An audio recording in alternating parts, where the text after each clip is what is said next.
Caesar was declared emperor. The conspirators killed him. இந்த question 11th ஸ்டாண்டர்ட்ல கேட்ட ஒரு இம்பார்ட்டன்ட் கிராமர் கொஸ்டின்.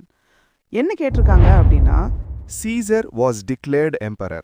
இந்த சென்டென்ஸையும் the conspirators killed him இந்த சென்டென்ஸையும் after அப்படிங்கிற சபார்டினேட்டிங் கன்ஜங்ஷன் யூஸ் பண்ணி கம்பைன் பண்ண சொல்லியிருக்காங்க.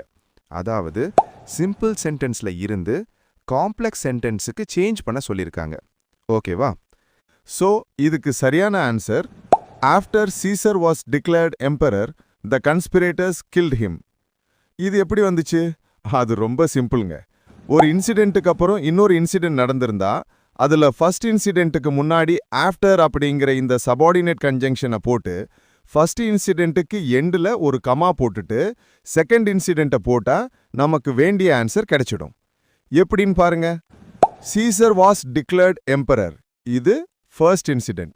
த கன்ஸ்பிரேட்டர்ஸ் கில்ட் ஹிம், இது செகண்ட் இன்சிடென்ட். இந்த ரெண்டு இன்சிடென்ட்ஸுமே பாஸ்ட் ஈவெண்ட்ஸ் தான். ஒரு இன்சிடென்ட்டுக்கு அப்புறம் இன்னொரு இன்சிடென்ட் நடந்திருக்கு. ஸோ நம்ம இந்த formula after plus first event comma second event apply பண்ணா நமக்கு after Caesar was declared emperor the conspirators killed him அப்படின்னு ஆன்சர் கிடைச்சிடும். எப்படி? ஈஸியா இருக்கா? இந்த வீடியோக்கு ஒரு லைக் போடுங்க. நான் இன்னொரு கிராமர் டிப்ஸோட நெக்ஸ்ட் வீடியோவில் பார்க்குறேன். பாய்.